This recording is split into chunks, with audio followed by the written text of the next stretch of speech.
आज new income tax bill के बारे में चर्चा करने के लिए आया हूं, जो कि फाइनली लोकसभा से पास हो चुका है। काफी मैंने रील्स भी मैंने देखा जिसमें शेयर हो रहा था कि न्यू इनकम टैक्स बिल सरकार के द्वारा विड्रॉ कर लिया गया है, लेकिन उन्हें ये पता नहीं था तो पहले फरवरी में जो पेश किया गया था न्यू इनकम टैक्स बिल, उसको विड्रॉ करके कुछ चीज को इनकॉर्पोरेट करके फाइनली उसे लोकसभा में प्रस्तुत कर फाइनली पास करवा लिया गया है। तो इस पूरे जर्नी को इस वीडियो के माध्यम से चर्चा करूंगा। इसमें क्या क्या चेंजिंग लाया गया है ये भी आपके सामने रखूंगा। फेसबुक पर देख रहे हैं तो फेसबुक पेज को फॉलो करके रखें, यूट्यूब पर देख रहे हैं तो चैनल को सब्सक्राइब कर रखें। 1 फरवरी को जब वित्त बजट पेश किया गया था उस समय फाइनेंस मिनिस्टर श्रीमती सीतारमन ने बताई थी कि आने वाले समय में इसी साल न्यू इनकम टैक्स बिल भी प्रस्तुत किया जाएगा, जो कि पुराने इनकम टैक्स एक्ट 1961 को रिप्लेस करेगा। और उसके बाद 13 फरवरी 2025 को न्यू इनकम टैक्स बिल को प्रस्तुत किया गया और काफी डिस्कशन और अपोजिशन के द्वारा विरोध के बावजूद उसको सिलेक्ट कमेटी को रेफर किया गया। अगले दिन माननीय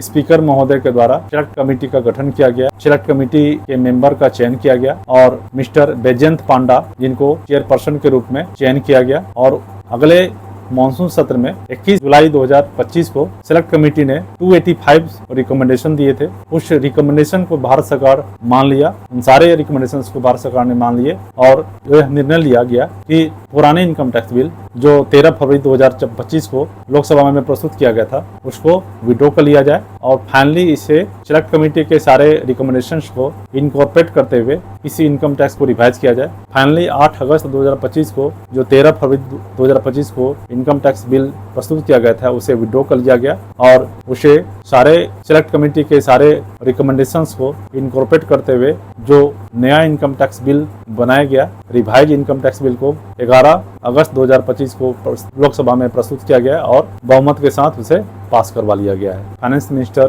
श्रीमती सीतारमन ने यह बताया कि यह सिंपल प्रिंसिपल्स के बेस पर इस बिल को तैयार किया गया है। Simple means streamlined structure and language, means इसका लैंग्वेज और स्ट्रक्चर सिंपल होगा, स्ट्रीमलाइंड होगा। और incorporated, in I means incorporated and concise means जो 1961 का इनकम टैक्स एक्ट जो था काफी बृहद था, उसको कंसाइज किया गया। इनकॉर्पोरेट उसको छोटा करके इनकॉर्पोरेट करके छोटा किया गया, मीन्स इनकॉर्पोरेटेड एंड कंसाइज रखा गया है। Minimised litigation, M means minimised litigations, means litigations कम से कम हो, इस पर ध्यान दिया गया है। प्रैक्टिकल एंड ट्रांसपेरेंट मीन्स यह एक्ट या बिल सभी को इजिली समझ में आए, ट्रांसपेरेंट हो, ऐसा तरीका से इसको क्रिएट किया गया है। Learn and adapt, easily learn किया जा सकता है। एफिशिएंट टैक्स रिफॉर्म, तो सिंपल प्रक्रिया रखा गया है, इसका सिंपल अप्रोच के तहत, सिंपल प्रिंसिपल के तहत इसे क्रिएट किया गया है। यह बिल पिछला एक्ट से काफी कंसाइज होगा और इजी टू लर्न होगा, इजिली को भी समझ सकता है, ऐसा इसको बनाया गया है। पिछला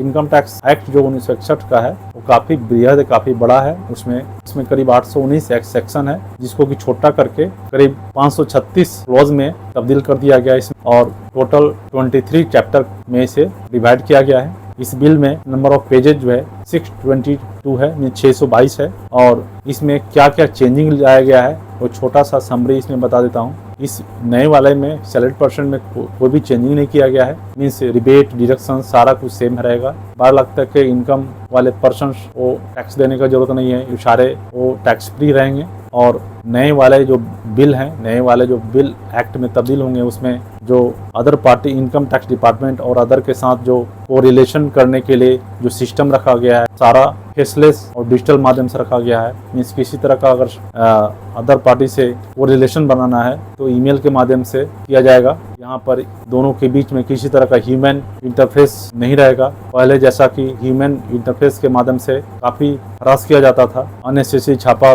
मारा जाता था और उसे हरास किया जाता था, वो सब सारी चीज़ को इसमें मिनिमाइज किया जाएगा। ये सिस्टम ऐसा लाया जाएगा जैसा कि इसमें मेंशन किया गया है। रिफंड के बारे में बताया गया है कि अगर किसी व्यक्ति या किसी संस्था को अगर रिफंड मिलना है, मीन्स ज़्यादा टैक्स कट गया है और आपका रिफंड बन रहा है, वैसे केस में अगर आप डेडलाइन के बाद अगर रिफंड रिटर्न फाइल करते हैं, वैसे केस में पिछला इनकम टैक्स में आपको कोई भी रिफंड नहीं मिलता था। लेकिन नए प्रोविजन में इस तरह का नए इनकम टैक्स एक्ट में यह प्रोविजन रहेगा। आप डेडलाइन के बाद भी इनकम टैक्स फाइल करते हैं तो आपको रिफंड मिलेगा। हो सकता है कि पेनाल्टी काट के रिफंड मिले, लेकिन रिफंड आपको मिलेगा। इसमें नॉन प्रॉफिट ऑर्गेनाइजेशंस और प्योरली ट्रस्ट जो है, रिलीजियस ट्रस्ट हैं, उसके प्रति भी कुछ प्रोविजंस इसमें लाए गए हैं। जो प्योरली रिलीजियस ट्रस्ट हैं उनको अगर एनोनियस डोनेशन अगर मिलता है तो वैसे केस में जो पिछला एक्ट में 1961 का जो एक्ट में बताया गया था उसमें सारे इस एनोनियस डोनेशन के संबंध में आपको रिकॉर्ड मेंटेन करना पड़ता था और टैक्स प्रक्रिया से गुजरना पड़ता था। इसमें वो